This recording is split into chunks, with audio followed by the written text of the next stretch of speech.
Welcome to the podcast where together, every Monday, we explore hospitality in its very broadest sense. From culture and cooking, cocktails and coffee, nutrition and farming, politics and animal welfare, organic and sustainability, family and business, entrepreneurship, and much, much more. Come and learn with me, Mark Cribb, about where our food and our drink comes from, and the businesses and, more importantly, the human beings that thrive on where we decide to spend our time and our money. Sign up to our weekly newsletter at humansofhospitality.co.uk and hit subscribe on your podcast player of choice. Welcome to this week's episode, and today the Eat Out to Help Out support finally finishes. Well, at least it does on the day that this podcast is released. It's been incredible to see just how successful that has been. Baffling in many ways, since I've offered plenty of better deals during the winter months before at my own restaurants, but never had the same response. It just shows the power of something with a simple message, simple to execute for the customer, and with consistent national publicity. Now, whilst many of us have traded well throughout August, most people that I'm speaking with are aware that we could be in some sort of false bubble at the moment. Some people are still furloughed or working from home and have a bit more time on their hands. Many countries are closed, meaning more people are in the UK. Many shows, festival and places we normally spend our money on are closed, so maybe people have a few more quid in their pockets, and in the main perhaps a lot of people are going out and eating outside whilst they can, ready to hunker down for the winter. We just don't know. I personally think the September to November period is going to be fascinating and going to give us a much better understanding of what we can expect trade to be before next summer kicks in. Anyway, let's get on with this week's guest. Simon Potts is the managing director of the Alchemist, a group of 20 cocktail bars and restaurants dotted around the UK. And I wanted to chat to Simon partly because the Alchemist has such an exceptional reputation, and I wanted to find out more about what makes them and Simon tick. But also I thought with Simon having a decent number of venues spread out over a diverse area of the country, he would be a good barometer of what is happening in hospitality in the different geographical pockets. So we do touch a little bit on lockdown and the subsequent closure of one of their venues, and we discuss some of the fast tracking of initiatives, particularly around technology in the venues, like ordering at the table and the nuances of whether that should be app-based or web-based and how it integrates with their existing tech. We also touch on some of the design elements of their venues, since I'm always personally fascinated by spaces that can transition from breakfast to lunch to dinner and then late evening drinkers. It's a tough art to get right, and Simon explains how much work they put into things such as natural light and street level entrances to try and get this right. And with so many venues, Simon also has some useful perspectives on the shared burden of the accrued rental overhead that so many operators now need to either pay or negotiate urgently. I very much hope you enjoy the conversation as much as I did, and remember, if you've listened before and you do enjoy this show, can you please do me a very quick favour? In return for me taking the time to find and interview all these great human beings, could you just pick up the device you are listening on, find the podcast and scroll down to the review section, click on the 5-star button, and even better if you can leave a few words. Excellent. It really helps me get even better guests for the show, and then we get locked into this beautiful spiral of great reviews and great guests leading to better reviews and better guests. A win-win for you and I. Right, enough of me. Let's meet Simon. Simon Potts, CEO of The Alchemist, thank you so much for joining me on the podcast today. Hugely appreciated. Can you just explain to people listening, Simon, where in the world are you as we talk today? Yeah, well, first of all, thank you very much for having me. Pleasure to be here. I am beaming in from our offices, which are in Wilmslow in Cheshire. Okay, perfect. So, great. And is that where you've been based most of the time, or did you end up at home during lockdown predominantly? Or? Yeah, handily enough, the office is about 10 minutes from where I live. This odd thing at the minute where home is in Manchester, which is obviously under a slightly different set of restrictions than the rest of the country at the moment, and the office 10 minutes down the road is in Cheshire, which is free and able to go about its business normally. So I've been bouncing between the two, really. We've got a standalone office space, so throughout the lockdown period, in the heat of it, there was only a handful of us working, but we've been in and out of the office just to stay a bit connected to the business, and plenty of space to be socially distant and do our thing from here. So yeah, I've worked a bit from home and enjoyed the good weather when it was with us. Not something you often get in Manchester, so it was nice to have a little bit of time to sit in the garden and do that. And then really, just sort of working from the office. And more recently, pleased to say, been able to sort of get on the odd train and get down to London, where we have a lot of venues, and start to see some of the guys and girls in our business, which has been great. Yeah, nice, little bit of normality. So I guess you're a little bit of an indication, of what many of us are expecting, and I suppose it's probably the best we can hope for, which is rather than going back to a full national lockdown, we've seen Leicester, Manchester, Aberdeen, we're seeing these sort of more localized approaches. In reality, how severe is it? What's the comparison between when we were in proper lockdown and these more sort of localized restrictions that you're seeing in place? Yeah, I think if you've got a situation like they've got in Aberdeen and the extension they put in place in Leicester, where businesses were formally closed, then clearly it's going to be pretty impactful. The measures that have been put in place in Manchester, I would say, sometimes these things take a little time to trickle through, a bit like back in March when we were being gently discouraged from going to pubs and restaurants before the formal lockdown came in. It didn't happen overnight. It took a bit of time to settle in. In Manchester, I think people have sort of taken the message pretty well on the chin. It's obviously coincided with the Eat Out to Help Out scheme, which has been fairly good boost. Pretty much everyone I've spoken to in all parts of the country.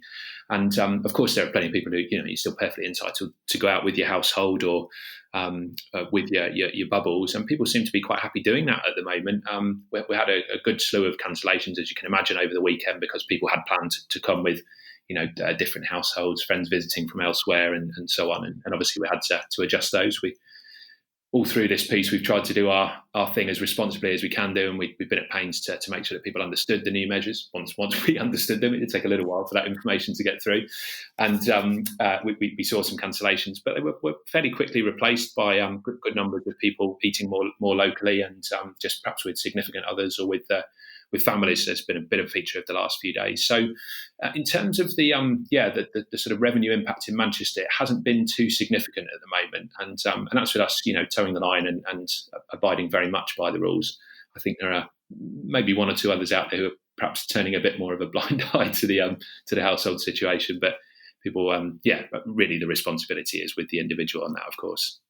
Yeah, absolutely. It can be really tricky, I think, isn't it? And even just trying to prove it, you've got your doubts sometimes looking over at a table going, really? One household? I'm not that's a quirky, that should be a documentary, that household. But it's tricky to know how far to take it. So and we'll chat a little bit, we'll come back to the pandemic, but I just want to chat a little bit about your business. Is it still 20 venues? Did you lose any during the pandemic, and have you reopened them all yet? Yeah, we have closed one venue actually, but that was a little less to do with the pandemic. It probably accelerated the decision there, but we had a break clause coming up. It was in a signed lease in a slightly smaller sort of metro environment than we've grown accustomed to operating in. It was a site we took on fairly early on in the growth of the business, and it was ticking along fairly nicely. But the break clause gave us an opportunity to step away from it, and we've done that sort of neatly and tidily as we could hope to do. We repotted a lot of the staff into other venues. The site was in Chester, so other venues in Manchester and Liverpool and Cheltenham, oddly.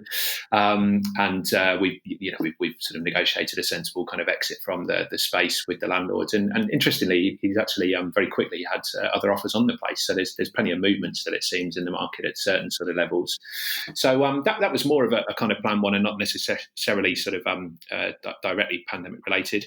Other than that, we've got 17 venues operating of 19 today. Newcastle opens on Saturday. There's been a little bit of negotiating to do there. It's in the Into Centre up in Newcastle. So obviously a landlord that's going through a little bit of a challenge in its own right. And we've just had to work a couple of kinks out in terms of the regearing of the lease up there. But we're good to go up there on Saturday. And then we had a site down in Cheltenham that we had pretty much built, was going into its final week of fit out as we went into lockdown, as luck would have it. So we've obviously persevered with that. We paused a little bit as we came out of lockdown, but the response has been pretty good in the rest of the country, and given that we'd spent most of the cash getting the thing fitted out, it seemed sensible to get it to completion. So the guys are back on there now, gently kind of going through the final polishes of the venue, and we've got a bit of training and development to do, and then we hope to open that on the bank holiday weekend at the end of this month. So yeah, we'll be at a kind of flat 19 sites by 20 sites, with the site over in Liverpool, Ether, opening at the end of the month as well. Okay, so you'll be back up to 20. I'm glad that you said you did shut one, because I was a bit confused. I read a few places you had 20, and I was counting the list on your website a few times, and I was like, I make it 19. What's going on there? So yeah, I can excuse myself for my shoddy maths. So you've got a really big geographical spread: London, Manchester, Cardiff, Birmingham, Leeds, Nottingham, Oxford, Portsmouth, and more. Yeah. So you're a really good barometer, I suppose, of both the sort of national, at least England and one in Wales, picture. What's the sort of vibe? What's your sort of experience, I guess, on customer confidence at the moment? Is it different in the different areas? What's going on out there in the national picture? Yeah, I think in terms of confidence, actually, it's been pretty consistent across the board. We were always fairly confident of bouncing back reasonably strongly because of the kind of user that we have in the venue. I mean, along with everyone else, really, our main demographic is people aged between 18 and 34 years old, people without mortgages and kids, and the rest of life's misery dragging them down. They're the ones who are going out and kind of enjoying the offer.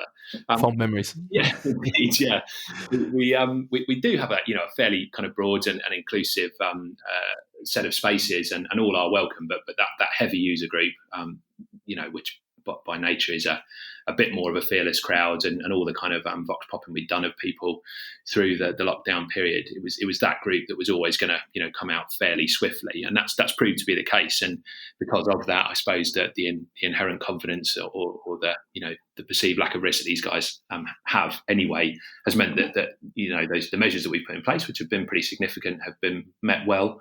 And what we've done really is to sort of leverage the thinking that these guys have had, the feedback that they've given, the various sort of TripAdvisor and Facebook and Google reviews that we get that have referenced it. We've used that then in a sort of set of marketing literature that's gone to the slightly more hesitant crowd, and we're starting to see those people come into the venues, particularly this week, as I said, with the advent of the Eat Out to Help Out scheme. So that's been good. So pretty consistent in terms of feedback. We've made what feels like a big concession to the restrictions that have been put on us as operators, and that's really that you can't have anybody stood sort of vertically drinking, that fun phrase, which always makes me laugh when I think about what the alternative is to that. But yeah, not standing in the bar and not ordering drinks at the counter effectively. And on the face of it, that's quite a big change for us, because it obviously is a big feature of what is still really a bar-led business. But because we've gently sort of built up this restaurant element to the business over the last 5 years, actually pre-COVID, we trade pretty much 50-50. Activity comes from a fully serviced restaurant environment, sat by a host, 3-course meal served by a waiter, full bells and whistles, and 50% comes over the bar, and of that 50%, of course, a lot of it is loaded into the weekend. So we've seen a bit of a drift on the Saturday numbers from a pure capacity issue, but flipping everything to a sat-down service model, applying the appropriate space. We have fairly big, breezy venues, and just by adding in a bit of furniture into the bar space, we've kept the restaurant offer pretty much intact, and the bar is now going at what is obviously a more gentle pace, but is working quite well from the kind of offer that we have. It's fairly theatre-led cocktail environment, so the pace of a kind of sat-down service, really sort of taking in the drama of the drink and the quality of the drink is translating quite nicely, and it actually, from a sort of pure operator perspective, it's a much more pleasant environment to be in. What of course it does do is limit your ability to really drive profitability and efficiency through the venues. But that's the hand we've been dealt, and actually it's working okay. And the sales that we've sort of seen drifting on a Saturday from a capacity issue are less about demand, but as I said, getting the kind of thousands of people through the door that we ordinarily would have done. Mm. And flip into that order at the table, much more labour intensive, unless it's app based. Have you gone along with many others and developed an order at the table sort of tech solution, or is it still ordering from human beings? Yeah, we've got a bit of a blend actually. So we've been we have an app in the business that has been focused around a more sort of part of one of the range of drinks actually. So it was an augmented reality drink. You ordered the drink as normal, and through the magic of this app, it overlaid a filter that sort of animated the drink and created some very sort of shareable and fun content. So we've had that in play for a bit, and the idea of tech in the space has been quite well thought through. Generally, when we've been looking at extending that app into something a bit more functional, the feedback was from guests that they didn't necessarily want the app adding into what is already generally quite a full set of icons on the phone. So we've been working up a purely web-based solution, and I mean, it's nothing groundbreaking. It's a QR code, like the same as everyone else is doing, but it's been built a bit more sort of cleanly into the brand, and through this web-based system, you can obviously view all the menus. That's the bigger win of it, and there is an order and pay facility to that. It's taken a little bit of time to get quite right. We've got it in 4 venues at the moment. We've had a couple of kinks to work out over the last couple of weeks, but it is rolling out formally this weekend. And it's working really best where we've got good outside space, and by nature it can be a little bit harder to maintain those sort of external areas and quite cost intensive. So we've got a balance really. Plenty of people still servicing the environment, but yeah, a little bit of encouragement for outside space to use this web-based system. And I think because it's very usual for people to do that now, and it's very easy to use. It's been really well received, and we're seeing some good sales chunking through it at the minute. So pleased with that. Probably a good example of some of the technology we've been faffing around with, frankly, needing to be accelerated, and credit to suppliers in that regard as well. They've really got behind it and made it work, for a very sort of specific environment. And is that linked in with your EPOS system? So I'm thinking normally, people order food and drink and different bills, different tickets go through to different parts of the business depending on where the drink or where the food is made, and starters on one side of the kitchen and mains the other side and stuff like that. Is it all linked in, or is this a separate system that you've had to do some workarounds to get operationally smooth? Yeah, all integrated. We've been very, very strong with IT suppliers over the last couple of years, really, about the need. It doesn't matter how good your product is, if it doesn't work with the other things that make our business tick, then we're not going to give it any oxygen, because it needs to be easy for the teams. You can't just perpetually keep layering in these different systems. They've got one iPad for taking money, one for doing health checks, one for signing staff in. It just gets ridiculous. You're looking like PC World at the front before the guests have walked through the door. So yeah, keeping things simple, keeping them on phones as far as possible, making it quite intuitive has been a big part of it. And yeah, of course, it's a big piece of work, particularly integrating with the EPOS. And that point you mentioned there, if you've got a couple of people sat around a table and ordering at different times, and it becomes quite complex from a service point of view. So that's been worked through, and we've seen a good response to that actually. It's just focused on drinks at the moment. Food is just being worked through. So as I said, we're maintaining the restaurant environments in very traditional fashion. It's still server-led environment, and the working sections, and people, I think, as much as anything else, we wanted to keep the experience as close to the original iteration as we could, safely, obviously, and within the guidance. But I think certainly for me, one of the big misses was, we're all perfectly capable of making our meals at home and even shaking a cocktail, but 3 months of sort of doing your own washing up and flipping that around to actually being waited on hand and put in a restaurant is really nice actually. And of course, we got a lot of very well trained, very capable staff that wanted to be back at work and giving that experience. So the blend of good human interaction at the table and a bit of useful technology has been well received so far, and I don't think we'll be doing too much more in terms of changing that for the foreseeable. Yeah, no, I think it's interesting. I think a lot of operators who are probably slightly reluctant, we're a human-led business at the end of the day, and I think we like the thought of our, it's the human beings that bring the soul and bring those venues to life, and we want people to interact. But I've chatted to Chris Gumbrell a few days ago from Brewhouse and Kitchen, and he was really impressed. I think they'd had something like I remember the percentage uplift, but it was a decent chunk per cover extra being spent on food that they weren't getting before. And it was simply because, I guess, people ordering a couple of beers at the table again on their phone, but just having that option to chuck in some snacks and some extra food at the time was something that maybe people don't think about when they're stood at the bar, but when it pops up in front of them. So he's had some really positive responses. So he was quite excited about it. Yeah, I think the guys at McDonald's have made some quite interesting notes on that. When they started flipping to these big digital boards that you order from, their view was that psychologically you kind of stood at the counter and historically had talked to another human being, but had this kind of pressure on you from the queue behind you, and dithering at the the counter wasn't really acceptable. When you're in charge of making your own choices and just pressing buttons, the spend went up. So it's stands to reason really, and it's probably a little early days in terms of sort of really understanding the data from what we've done in terms of spending, because we've got this slower pace to the venues now, particularly in the bar environment. We normally, somebody had literally sat with a video camera and counted it up when we were working through the guidance. We had 75 transactions every 15 minutes happening in most of the venues over the bar on a peak Saturday night. Of course, we're getting nowhere near that now with people sort of sat in a slightly more sort of calm space.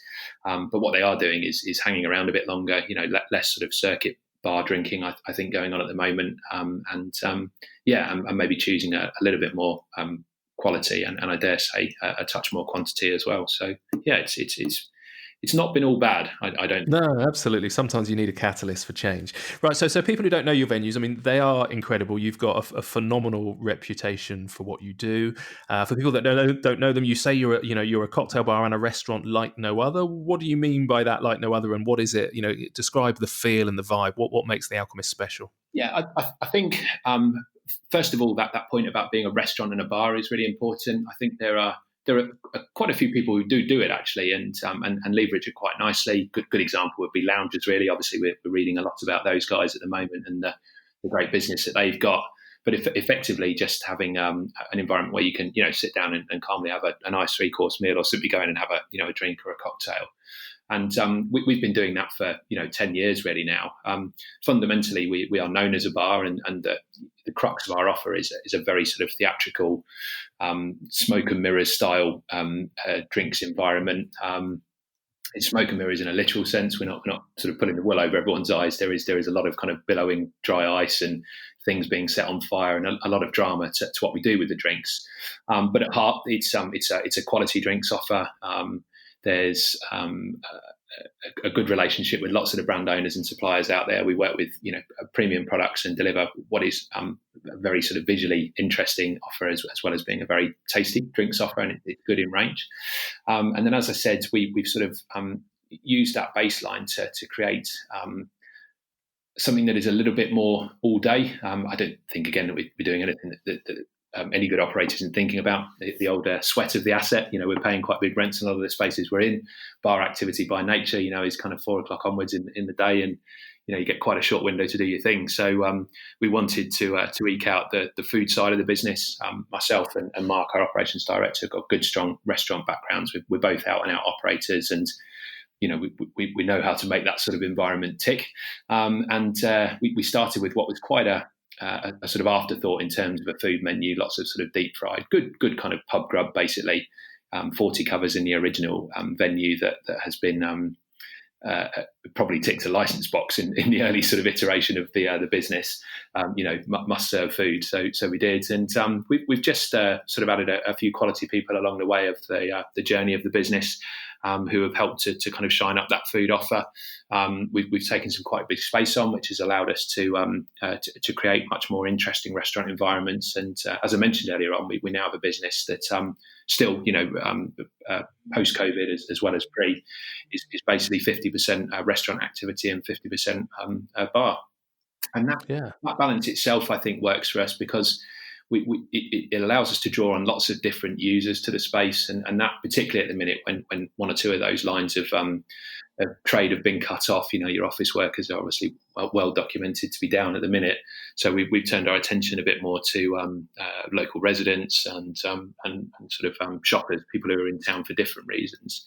So that's been good. And then really, we have done again the thing that any kind of conference you've been to in the last 5 years has told you to do: have a unique offer, stand out from the marketplace. And we've just stood by this idea of doing something a little bit more theatrical, a little bit more fun, not taking the offer too seriously, or appearing to not take the offer too seriously, but a bit irreverent in what we do, and making sure that it's a joyful and fun experience for anyone walking through the doors. But underneath the water, of course, going 19 to the dozen to make sure that it is very slick in terms of sort of service-led, system and process-driven environment that ensures you get that consistency right around the country. And from this sort of northwest heartland that we've had, we've been able to push, a message out right around the country, as you pointed out there, and particularly into London, which is not something that has necessarily been done that often or that well by operators from the north. So that's been quite a proud moment. Of course,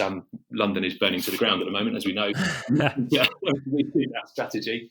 No, really, it's obviously going through a lot of challenges at the minute. We all know the kind of the office occupation figures and the tourism that's coming into the country, which London is so sort of predicated upon. But it's improving each week, and I keep talking about the Eat Out initiative. That's been a big help again this week, and we started off with quite a distinction really between particularly the central London sites and what was happening in the big regional cities in terms of sales activity, and that number is narrowing each week. And I'm really confident, actually. You spend any time in London or any major city centre, really, there's plenty of life in those sorts of environments to come. I totally subscribe to the idea that people are going to work a little bit differently, but I think that will affect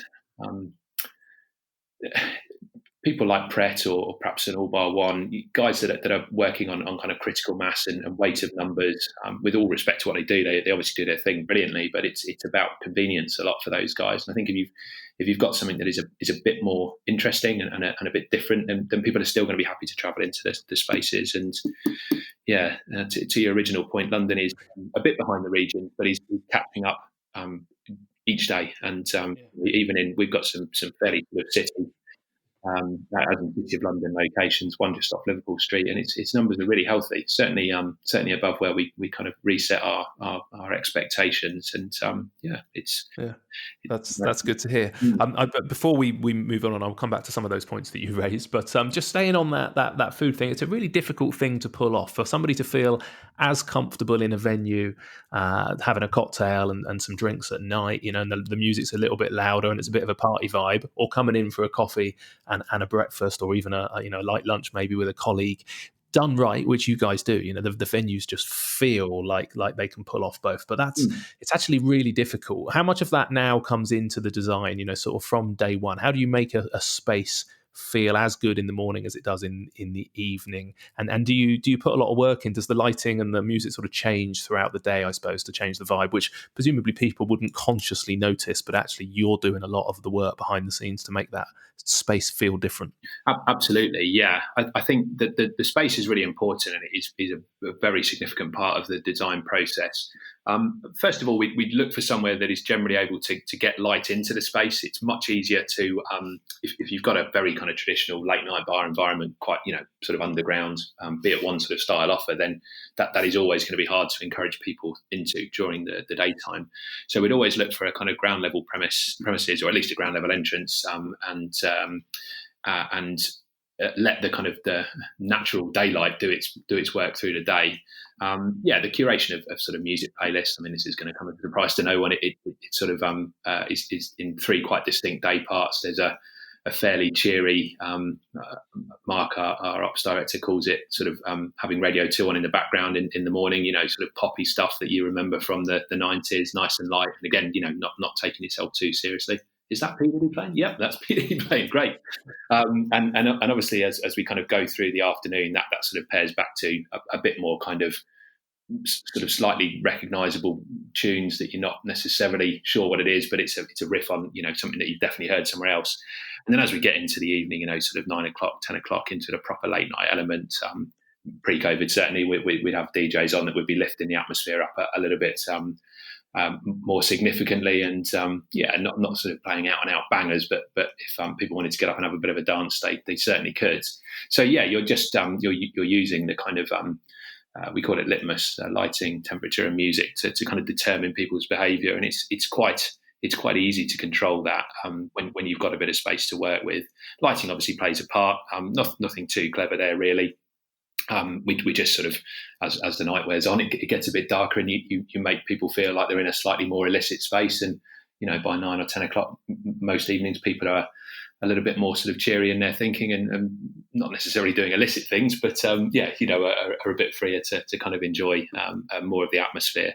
Where we started to develop this idea last year was to build in a bit more of the lighting into the kind of theatre construction. Is probably starting to sound a bit wanky now in terms of how we go about it, but we tried to keep this sort of theatre serve principle as our kind of guiding light in terms of how we go about anything we do in the business. That it's going to have some sort of wow factor for the guests, and a site we took in Brindley Place, which is probably a little bit counter to what I'd said initially. There was a part of the city that was really based around nighttime activity, but we got a good rent deal on it, and we had a sister venue in a much more sort of daytime led part of the city, so we're quite confident taking it on. But we wanted to embrace that idea of nighttime, so we built a bit more of an integrated sort of lighting and smoke system into it. So it's got some sort of nightclub features without being a nightclub. It sort of takes you back where you can have a little bop in your seat if you're a bit more older and tired, and you don't have to feel like you're kind of missing out on a good night out, even if you just sat down. And some of that has obviously then translated through to this new world that we're operating in. Yeah. Have you, Macaulay Sinclair, I think we share a designer with those guys because they designed a couple of my venues. Have you used those on a number of venues or just one? Or? Pretty much everywhere, actually, to date. Yeah. So they've been really good, actually. I'm trying to think where we came. It was when we were refurbishing the original site, actually. We took a sort of secondary space and we're building through. So kind of inherited them from the founders of the business. But from that position, really, we started off on a journey together, growing into our own understanding of what the brand was going to look and feel like. They have excellent reputation in the marketplace, rightly so, because they're very sort of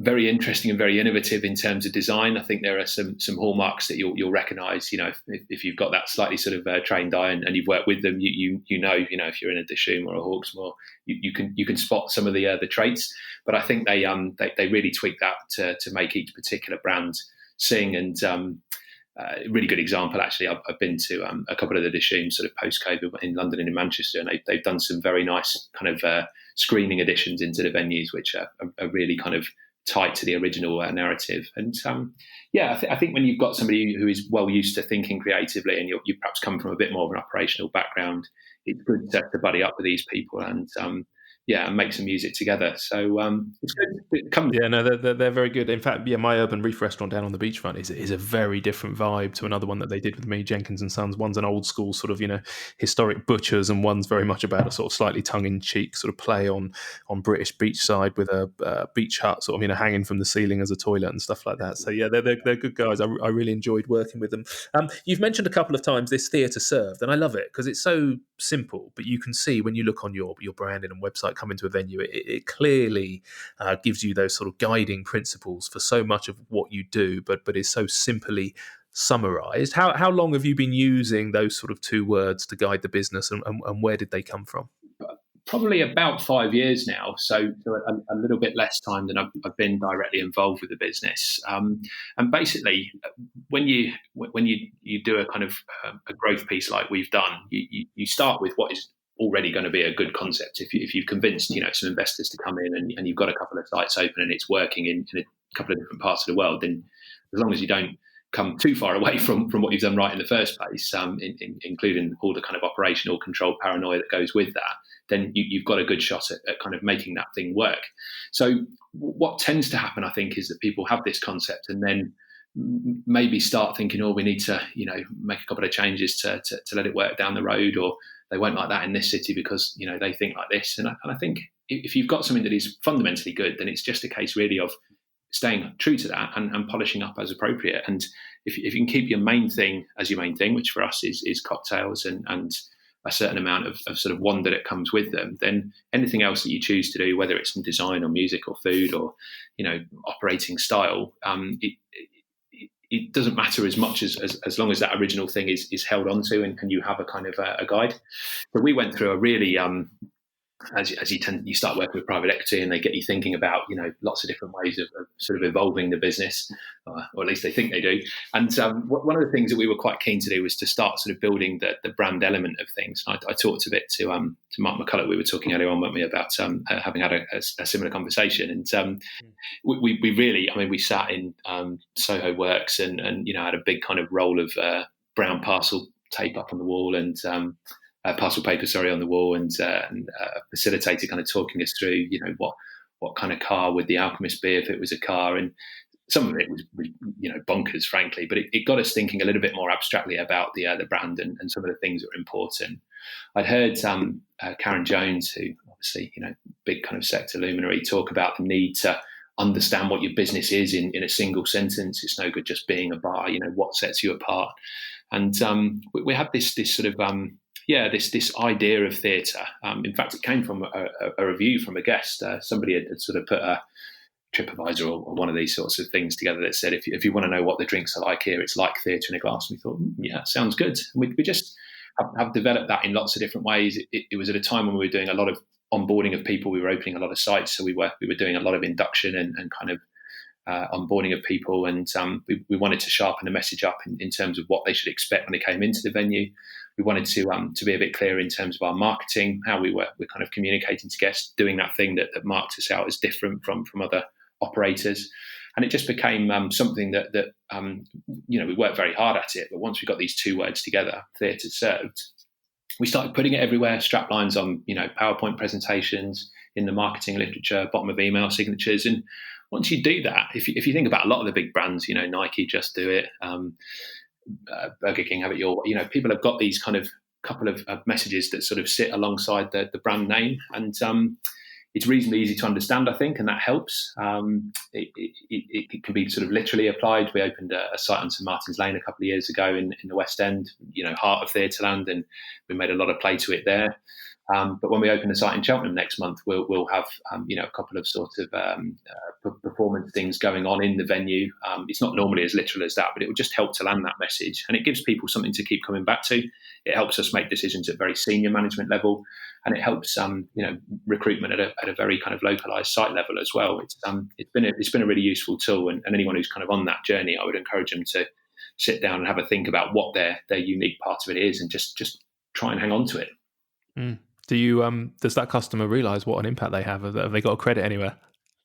Let's say yes, shall we? Just in case they're listening. Yeah.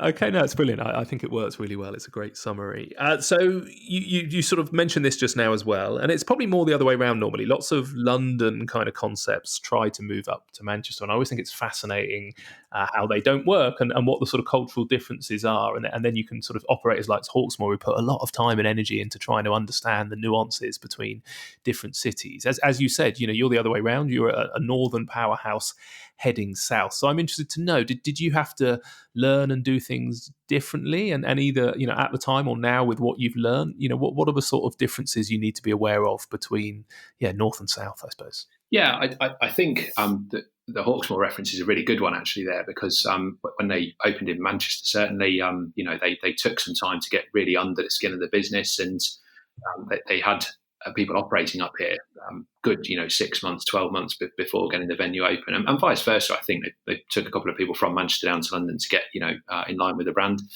I imagine there's some poor chap in New York who's been there for about 5 years now trying to get the rhythm of that city. You're right, yeah, definitely. Yeah. But for us, we same sort of principle really. We actually had a site down in London that had come about through a fairly kind of backdoor property deal that seemed like a good idea at the time, and was at a point when the founders were getting venues open very quickly. And so we had a bit of a test case, and that had taken its own bit of tweaking, and we needed to get a little bit of a handle on that. The danger is, I think, when you're working geographically, is that your tendency is to sort of get on that first off-peak train out of Manchester, spend the day, in the site, and then get on the first off-peak back up to your original city. And you're perhaps not seeing the full scope of what a trading day looks like if you're taking that approach. So we knocked that out quite quickly, and basically just committed to the project. We had been quite careful and quite deliberate about plotting a path out of Manchester, M62 corridor, Leeds and Liverpool down to Birmingham. You can get at everything fairly easily. So we left London in the majority until we were a little more comfortable and confident in the operation. And then we picked up sticks. I mean, as literal as I moved down there myself for 18 months into the city, really getting to know landlords and letting agents, trying to get a proper handle on the rhythm of the city. Obviously, we all understand that it does trade differently to different parts of the country. Everywhere else is really got a model that's sort of built on, dum across 6 days of the week, and then Saturday comes and it's, crash bang wallop, and that's sort of 50% of your trade, and then you kind of back to the dum for the other 6 days.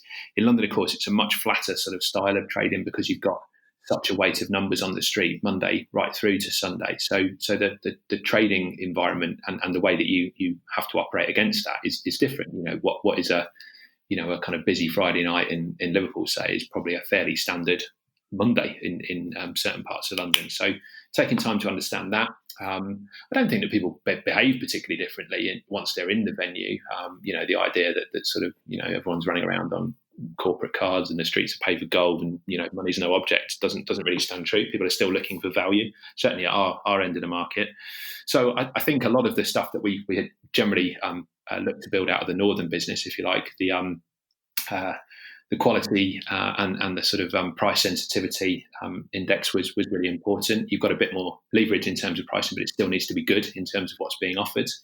One of the reasons we ended up sharpening and improving our food offer was the feedback we got in London. The feedback was very clear that versus the drinks, the quality of the food offer was a long way from where it needed to be. So that really helped us to sort of move on that.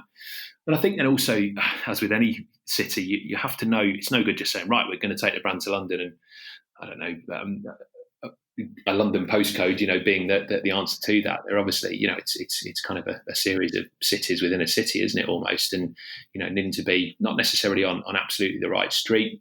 I've heard Charlie at Inception Group use the phrase that you just need to be in the right postcode. If you've got something that's interesting, as long as you're in the right vicinity, you can pull people to you. It's not about footfall and generally the kind of rent levels that you pay for that footfall. But you've got to know where kind of people are moving and are happy to kind of interact with. And that's really helped us to sort of to understand what goes on in there. We've also then established, as I'd gone down initially, we brought an operations team down. We have a very operationally focused business in the north, and that's partly because we spend a lot of time in the sites because we're all here and around and we enjoy it. So we wanted to make sure that we were replicating that in London. We convinced a couple of good people to make the jump to the big city and go down there and get under the skin of things. And I think that sort of objectivity to the site-by-site stuff, but having a kind of inherent touch point in what the main business is around has been really useful. And then, as I said, I mean, I'm getting back into the rhythm of that. But pre-COVID, certainly, I'd be down there a couple of days a week myself, not doing checks and measures, but more sort of looking for the next space to go into, really, and talking to people around the city. So much of the sector, obviously, is kind of built out there anyway. It's very easy to sort of build that into your working month, and catching up with other operators and just taking on some of that experience. I think that what you need to do with any sort of development plan is commit to it properly, and that's in time and resource and money. Yeah, true. Yeah. Well, congratulations on pulling it off. And I think one of the key reasons that really wherever you go, you get this sort of instantaneous fan base and following is the strength and power, not just of what you deliver, but also the brand that sits behind it, which is really strong. Has that branding evolved much? And it's kind of that, I mean, you can describe it sort of that dark arts kind of magical space, I suppose. But yeah, has that stayed pretty consistent since Venue 1, or has that very much come about in the latter stages? Yeah, it's certainly been shined up in the latter stages, and I think that the bigger you get, the easier that is to do, because the reference point to it all, there's more of them around, so more people are aware of them. Originally, yeah, I think it was probably a case of scanning the dictionary and finding a cool name. It's in the A's, and the Alchemist. That sounds good. Oh yeah, we could build something around that. That's probably where the concept originally sprung from. And I think as that's gone on, we've sort of taken some of the slightly more sort of disjointed, a bit kind of medieval, actual sort of alchemist idea, and made it something a little bit more. It's been through a couple of iterations. It was quite sciencey for a time, and that was informing some of the design in the venues. It felt we got to a stage where a lot of our contemporaries had maybe caught up a little bit in terms of the design. I mean, I'm not saying we were necessarily sort of blazing a trail, but there came a point when it was bit hard to determine whether you were in a Dirty Martini, a Beat One, a Manhattan, an Alchemist, all sort of looking a little bit similar. So we kicked on a bit again 2 or 3 years ago in terms of design, and took the took the sort of sciencey, fairly monochrome and goldy feel into a bit more colour, and the newer sites that we've done have felt a bit more in kind of the zodiac and astrology, embracing those sorts of ideas. It's allowed us to introduce a little bit more colour in the venue, and still sort of stay true to some of those sorts of theatrics that have worked quite nicely. What having a good footprint around the country and a decent sort of social media following and quite an engaged crowd has meant that we've been able to build on that brand, and it's been particularly useful during the lockdown period when we haven't been able to trade sites, that we've been able to think a little bit more about our online presence and what we might do to leverage that. So we started building up a little bit of a retail profile. We have actually been plugging away on a book in the background, a nice sort of coffee table piece, which is in the last throes of being put together. We've started thinking about how we might take the brand out of the four walls and get it into sort of supermarket or retail environments. And having a brand in the sort of truer sense of the word has been is what I hope will allow us to sort of continue to grow the business without necessarily being stuck on the idea of that needing to be through bricks and mortar. I think the kind of mindset change to a bit more retail presence and getting into people's homes is something that is exciting actually for us. Definitely. I think if we've learned anything in the last few months in hospitality, it probably is that need as much as anything to diversify. But there's been a few people who've done it really well. So clearly there is an opportunity, and I can see your brand, three-dimensionally in sort of supermarkets or delis. I think it would work really well. I want to touch a little bit then on your background. You spoke of sort of where the concept came from, and you had a fairly classical route into hospitality, and the fact that you got a job in a bar when you were at uni and it ended up being full time. Yeah. And sort of evolved. But at what point did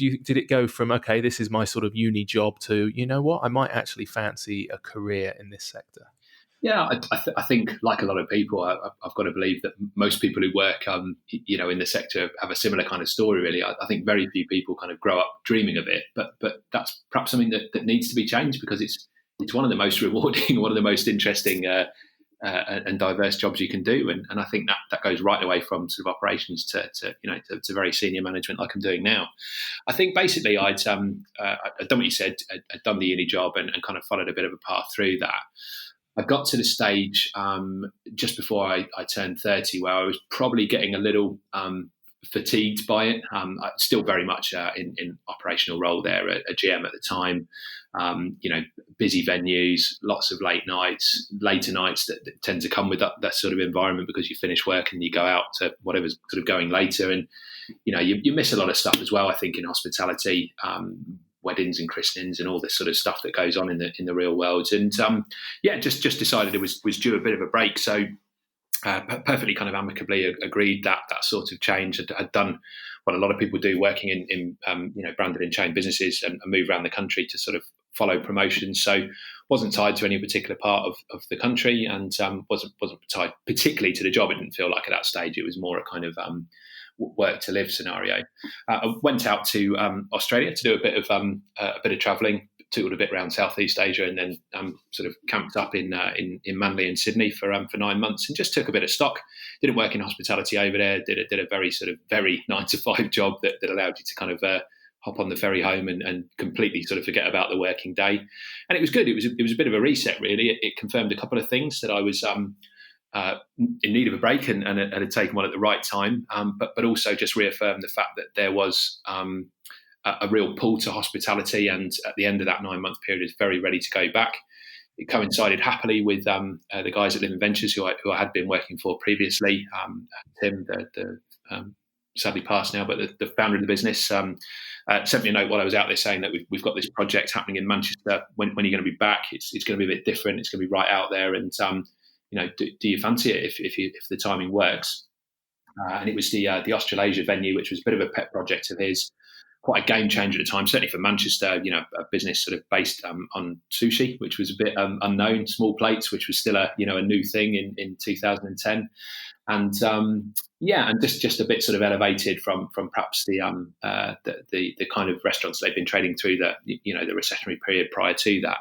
So it came together quite serendipitously, really. I was coming back in the new year, and the timings worked. So I moved up to Manchester and took that on. Obviously, the guys knew me well from sort of the previous working life, and had somebody that they didn't really have to train, which would have been attractive, I think, at that stage. And somebody who was refreshed and recharged and ready to go.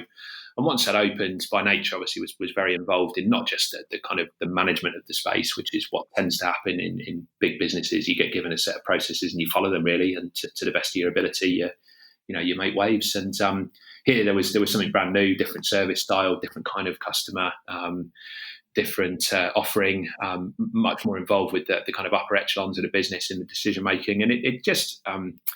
As I said, came back very recharged and very ready to cut a career out of it, ready to take the opportunities when they came. Was working with a group of people who were building a lot of stuff and were at the forefront of innovation at the time in the Manchester world, certainly.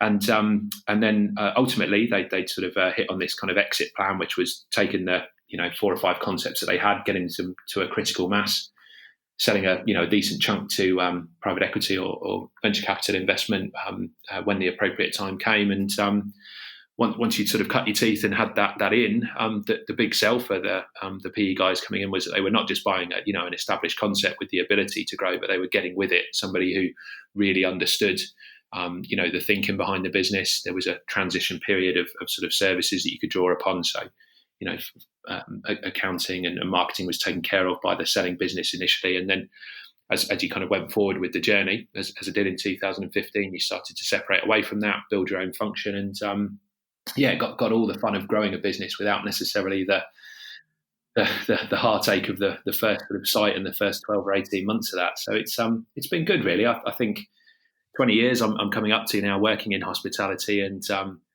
still really having had that break in the middle of it and sort of resetting what was important and recognizing what fun could be had out of it, and ultimately, I suppose, what opportunity comes with it. It's been a good journey, and being so close to it in terms of an operation and the kind of reference points not being a million miles away in the memory, I think is useful for the team of people that we've been able to develop through the business as well.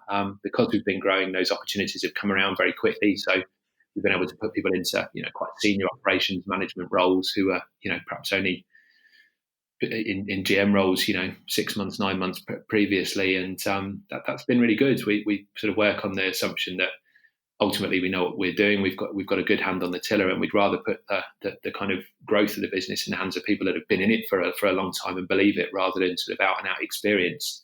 And that energy flows right through the business. I think we've I won't say I've got a few grey hairs, but we're all just about the right side of 40, and we've got the kind of zest and ambition that means we want to continue to grow. And we got quite ambitious with that pre-COVID. I mean, we're picking up those conversations gently now, but we'd started quite a long, deep-lying program of thinking about getting the business out overseas through a sort of franchise or JV arrangement, and hope to pick that up in the fullness of time. Talked a bit about the kind of retail development we were doing. I suspect that there is good opportunity coming up in the next few months to look at maybe an acquisition. There'll be a lot of businesses who might be looking for a bit of an out at a slightly lower level than they would have been comfortable with a year ago. So I think, being ready to sort of, to meet opportunity when it comes along is a key part of being a good operator. And happy to have had those opportunities when they've come along. Yeah, no, it's a good way of doing it. Like you say, because you clearly have the entrepreneurial flair that would often come from more of a sort of startup journey, I suppose, but something that Living Ventures do, presumably, it encourages this sort of much broader view of the business, whether it be brand or marketing or HR or finance. Or all too often, if you're heavy in a GM, you're very much ops based, I suppose. But were Living Ventures very conscious? Did they have a sort of entrepreneurial-esque kind of training program, or was it literally you just pick up the skills on the job and it ended up being a bit more serendipity? Yeah, I think conscious is probably, I mean, I'll probably get a clip for saying this, but I'm not sure how much actual kind of thought was going into it. But you had a lot of exposure to lots of different elements of the business. Once you got into the operations management role, and you were looking after 3 or 4 venues or concepts, then you were doing a bit of everything. Obviously, very, very hands-on, out-and-out operations, but also a little bit of marketing through the sort of key marketing meetings that we would have on a monthly basis, and dealing with PR partners. You do some accounting through, sitting in a sort of monthly dressing down with the FD. You obviously do a lot of HR by nature of the sector and the way it was growing. So you've got a handle on everything, and I think that sort of 360 understanding and breadth of seeing sort of every side of the beach ball is really valuable. Actually, when you get into the sort of senior role that I'm in now, it means that you're getting everyone's point of view really clearly, and knowing which sort of agenda needs pushing and when. And I think I will say now that we're a little bit more sort of structured in the way that we develop people. I think we've obviously got a lot of specialists in the business now because of the size and scale we're at. So those areas are perhaps getting the right amount of focus and oxygen that they need at the right times. And the senior people in the business are respecting all elements of that because of the background they've been on. So, like with any good sort of entrepreneurial organisation, it's really valuable actually doing little bits of everyone's job. But I think if you're serious about then moving into the sort of next stage, and we would count ourselves firmly now as a kind of medium-sized business, then you need to have quality and experienced people. Some of those would have come up through the business, but the really sort of key functions, finance would be a good example, property would be another. You need qualified experts to do that. But what you need to do is to make sure that those people come in and really understand what the main thing of the business is. Their own agenda can't override, the thing that makes you what you are, happy. So it's been useful to, again, back to that sort of branding piece and reminding, even our property agents when they're out there looking for sites, are we going to be able to do what we do in this space? Is there the kind of demographic that's going to buy into what we're doing? Are we going to be able to serve that theatre? And it does work. Yeah, no, it's good. And in venue wise, and so your drinks are sort of I don't know, you have genuine sort of alchemy, I suppose. You say you've got lots of dry ice, lots of theatre. It's not the sort of thing, your average barman's just going to walk in off the street and go, yeah, I can pour a couple of pints. Do you have an internal sort of training program for your mixologists, or do you only recruit experienced barmen? I mean, absolutely. The training program, regardless of background, is absolutely second to none on the bar. I mean, I won't say that we don't put our chef and our service through, good paces, but the bar is such a long sort of journey to really get to the upper end of it. I mean, this has been done historically. There was in TGI Fridays, there was a kind of a original version, I suppose. They had a Grand Wizard, I think, or something you ended up being at TGI Fridays when you're really top of your bar game. So anyone who comes in our business, straight away it's a 3-week shadow training program that is sort of fairly diligently tested and tracked, to borrow a phrase, along the induction journey before they get anywhere near a customer. And then from there, really, it's anything up to sort of 2-3 years following the master bartender program through. We're well supported by the supplier community who obviously are very keen to kind of push their expertise and experience and interaction through the venues in various training programs. We've got a lot of expectations, not just on the quality of drinks, but the quality of the bar, how it's maintained, and there's quite a bit of training involved with that. How they develop and engage the people that are working beneath them, the bar backs and the glass collectors is part of the thinking. So again, just trying to provide a really sort of robust training program that is perpetual, really, that you're always learning in some form, whether it's the kind of more interesting interactive stuff through the brand owners, or whether it's the more sort of formal people management stuff. So we're just trying to arm these people with a much wider skill set and being able to mix a good drink. A lot of the drinks that we do, is sort of joking apart from the smoke and mirrors, is quite a bit of science and potentially, if it's not handled the right way, quite a bit of risk in what we do as well. So doing things safely has always been a really important watchword. It's not the sexy side of the business, but is done at heart, and obviously, given the kind of environment we've come back to, has been a really useful part of the thinking. We've not had to encourage too much need of sort of clean hands and sanitization of everything, because that's basically what we've been doing, time immemorial anyway. Yeah, no, absolutely. Yeah, you'd think if any sector was safe, it would be us. In the fact that we've always been in that environment. I'm sort of conscious of time, and there's a couple of other quick things that I want to dip into and hop around. One is because you've got sort of such a broad estate over such a big geographical area. I'm guessing you must have a lot of different landlords, and one of the key things that keeps coming up at the moment with regards to, I suppose, the future of hospitality and how we come through this particularly challenging period is this accrued debt whilst we were closed and rent negotiations. What's your experience been? Has it been very different? And are there any kind of nuggets of wisdom for everybody who's coming to the end of that sort of, rent moratorium? Have you heard any sort of good solutions where you go, look, I think this is a really good approach, or even used any yourselves? Yeah, I think we have got a lot of landlords, and the one thing that we have done from the very outset really is make sure that we've got a line of communication and a channel to them. And initially, of course, that was just to say, look, we don't really know what's happening here, but you're going to have to whistle for that, quarter two paycheck that we owed you at the end of March, because we don't know what's going on. So bear with us. We will make that right in the fullness of time. But for now, we're not paying you, rather than just not paying it. So that sort of established a line of communication with everyone. Some people very quickly, very sort of sympathetic to that situation. Others perhaps less so. And I think the key thing to all this has been sort of flexibility from the outset. I think the situation, particularly in the early stages, if you remember back to sort of how we went into lockdown, the uncertainty that went with that, particularly pre the job retention scheme being announced, it was a very, very fraught time. And while landlords weren't necessarily sort of top of the thinking at that stage, I think just sort of taking that time to connect with them has been good. And we've continued to do that through the piece. Really, we've done incessant and necessary modelling of the business. Like everyone, we're going to have a working capital gap to fulfil. That's not solved by just simply getting the venues back open. There's a big kind of credit unwind that needs to happen, and we've had good engagement from all of our stakeholders, not just the landlords, in terms of agreeing payment plans. I think in terms of what's being agreed, it is quite difficult to assume that there's a kind of blanket answer, and this is perfectly the reason that the government haven't got involved in it and don't intend, I don't think, to get involved with it any more formally than they have done.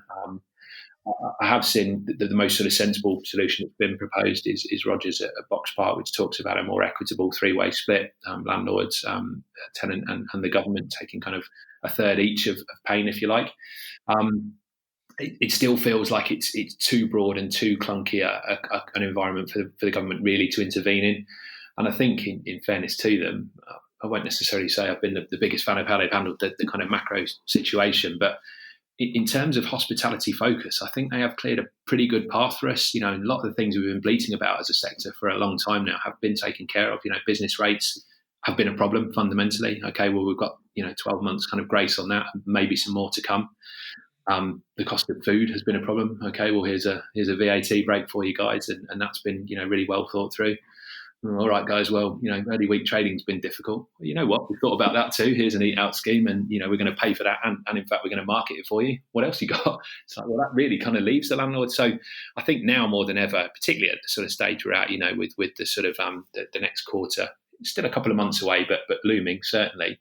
If you haven't had that communication with the landlord already, then it needs to happen, and it might even be too late for that now. The worry, I think, we're finding is that we'd sort of agreed some fairly sensible solutions, and mostly, around deferrals, the odd waiver from landlords who've been capable of doing that, but certainly sort of pushing the pain out a little bit and setting up sensible payment plans as and when we come back to life. But I think so many people now are kind of moving towards the CVA process, rightly or wrongly, and that sort of stick that is generally used to bash the landlords with is something that they're quite fearful of. So getting anything consensually agreed now, with the threat of the CVA down the road is going to be harder to do, I think. So all I can really say is communication and just respect the fact that different landlords are going to have different drivers, and we right through from big institution, pension fund back things to proper kind of mom and pop landlords, and we've talked to all of them repeatedly and regularly, and And as the situation's unfolding, and as we've sort of made plain our own commitments as a management team, and been open about our investment structure, and what the kind of P&L impact of trading like we're going to have to trade for the next 6 months means, we've generally found that people have bought into the idea of being on that journey. It helps, I think, that we're at the front end really of a lot of our leases. We've got 20 years plus on most of the venues that we're in. So we've tried to make plain that we're in it for the long haul. Made that point that we're quite young as a management team. We're not going anywhere in the immediate future. We've got a business that people like and has bounced back to a degree, but just need a bit of assistance through the next kind of 12 to 18 months. And yeah, I can't buy into the idea that landlords just don't care about the situation. And particularly city centre guys now, they're going to struggle on the face of it to re-let those spaces. So why wouldn't they want to engage on some sort of solution and just keep hammering away? No, okay. I think that's a good perspective. And what's your expectation, sort of finally, looking forward, I guess? We're in summer at the moment, doors and windows open. Lots of people have got terraces. Government are encouraging sort of, out on the street trading. You must have looked at this as, as we go into autumn and all the doors and windows get shut and maybe people get a little bit more nervous, and it's always harder to get people out when it's sort of raining. What's your time frame are you looking at before you sort of get back into a decent level of profitability? Yeah, I mean, we've sort of assumed that the current situation to be right through to Christmas. I just can't see a scenario in winter that we get any more freedom than we've got at the moment. Obviously, everyone is very nervous about the kind of marrying of cough and cold season with the COVID fear, and clearly that's why we're all sort of running around in masks already. It's just anything that is going to help to sort of suppress the spread of any sort of infection is going to be seen as a positive, and I'm sure there will be a lot of crossover between what is quite an established sort of problem, if you like, in winter and what is obviously a very new problem, and that may change people's behaviour.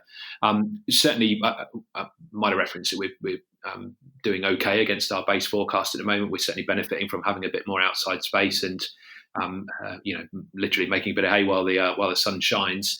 Our assumption, in terms of our modelling, is that we aren't going to see any growth from the position we're in, and in fact, we're likely to have a bit of fallback against it. But as long as we maintain against our base position and we tie up some of these agreements that we have with the various stakeholders, then we'll see our way through Christmas, and then looking for a gradual build really from 2021. Not hanging on for that silver bullet of a vaccine. I just think it'll be something that we learn to live with a little bit more, and we've done what every good operator has done. Rebased the business. We've sort of looked at how our head office is structured and how we sort of set up for growth. We've repotted a few of those people into sites, and we'd just be concentrating on the main estate for a little while. We're fortunate that we've got a fairly cash generative business, and we've got an operating model that seems to resonate with guests. We're expecting to be operating on very narrow margins, but they're just about in the black. And obviously we don't know what's going to happen in terms of sort of local lockdowns and so on. But one of the benefits we will have if that happens is that we've got a wider estate that potentially be able to carry that for at least periods of time. So very watchful, remaining very kind of flexible and ready to react to situations as they change. Staying confident in the fact that we've got a business that people like, and I think the fact that we have had this initial bounce back gives us more confidence going forward. There was a period in the sort of heart of lockdown where you really thought, God, is there any future in hospitality? Full stop, and certainly could sense that from the investment community. And I think the fact that it has come back, in some degree, has been really useful. So we're expecting to operate as we are really right through until the early part of next year, and then hopefully just sort of ride that wave as it starts to unfold. It may be that we continue to perform at the sort of level we are, and that would be great. And as I said earlier on, want to make sure that we're alive to opportunity if the business case presents itself. But for now, it's just good to have the doors back open and to be doing our thing and getting in and out of the venues and seeing, happy, confident faces of our teams and getting the good sort of feedback and tills ringing from the guests. Yeah, definitely. Yeah, I think the public are very much aware of the fact that things could change quickly and the winter could be tough. So they seem to be out in droves, and Eat Out to help out is certainly helping. So, well, look, congratulations on all you've achieved. Your name and the Alchemist name comes up regularly as a sort of an example, I guess, to to operators of doing things well and doing things right, and just for sort of being a genuine, decent human in hospitality. So congratulations on all you've done, and best of luck in the future. Where should people go if they want to follow either you personally, Simon, or follow the brand? Is there a particular social channel or somewhere people should go? Yeah, I mean, it's sort of Instagram and Twitter, really, at The Alchemist. Very easy. I've got a personal Twitter, which tends to be quite work focused. I think that's Potsy80 or 80 Potsy, one or the other. Anyway, it's easy enough to find, and have